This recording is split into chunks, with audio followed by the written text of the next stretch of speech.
سب سے بڑا جو میسنجر وہ کون ہے؟ جبرائیل. اور اس کے بعد دوسرے نمبر پہ کون ہے؟ میکائیل. جب علی بستر پر سوئے تو ایک طرف جبرائیل کھڑے ہوئے اور دوسری طرف میکائیل کھڑے ہوئے. کہا یہ علی وہ ہے کہ جس کی حفاظت کے لیے جبرائیل اور میکائیل جا رہے ہیں.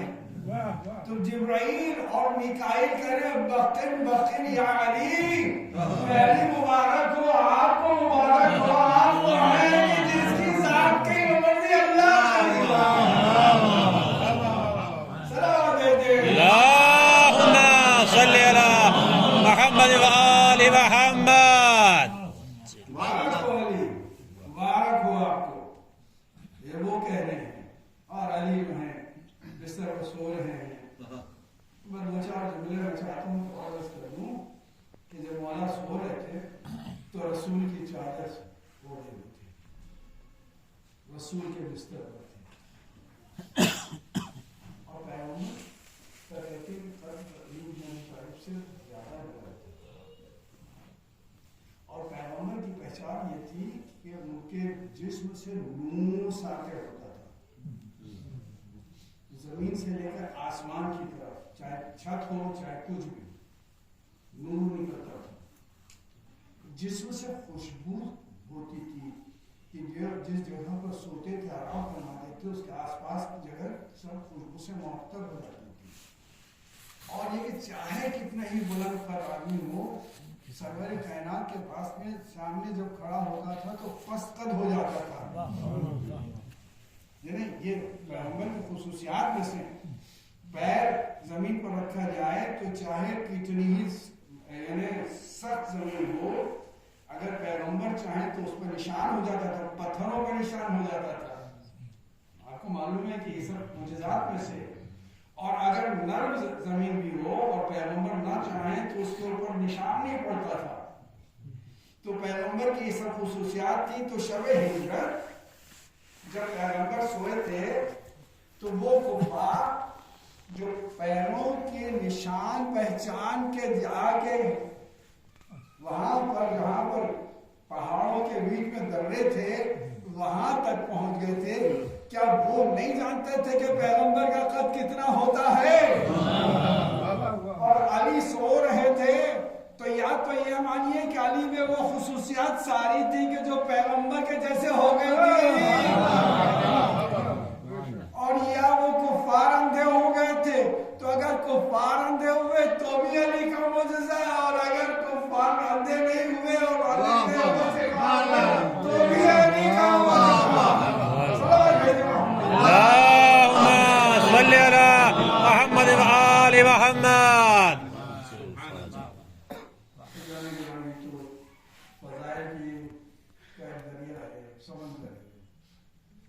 موتی بھی اس میں سے کیا، پتھر بھی اگر ہاتھ میں آئے تو موتی ہو جائے گا. تو یہ آپ لوگوں کی سما خراشی تو نہیں کہہ سکتے کہ مولا کے فضائل ہو رہے ہیں، لیکن ایک نقطے سے دوسرا نقطہ، دوسرے سے تیسرا نقطہ چلتا ہی چلا جاتا ہے. تو ایسی ذات ہو کہ جو اپنے کو بیچ دے ہر حال میں، جب بھی. تو صرف علی میں نہیں تھی یہ بات، علی کی اولاد میں بھی تھی. آپ ذرا سے غور فرمائیے. آپ نے کبھی یہ سنا ہے کہ کسی انسان کے سر پہ ضربت لگے اور وہ کہے فوز؟ تو تاریخ میں نہیں ملتی کوئی ذات ایسی کہ جب اس کو قتل کیا جا رہا ہو تو کہے کہ میں کامیاب ہو گیا، سوائے مولا کائنات جس کی پیدائش بھی اللہ کے گھر میں ہوئی اور جس کی شہادت بھی اللہ کے گھر میں ہوئی.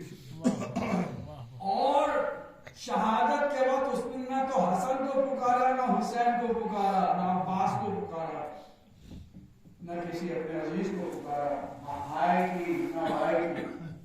کیا کہا؟ میں کعبے کے خدا کی قسم، اس کے رب کی قسم کامیاب ہو گیا.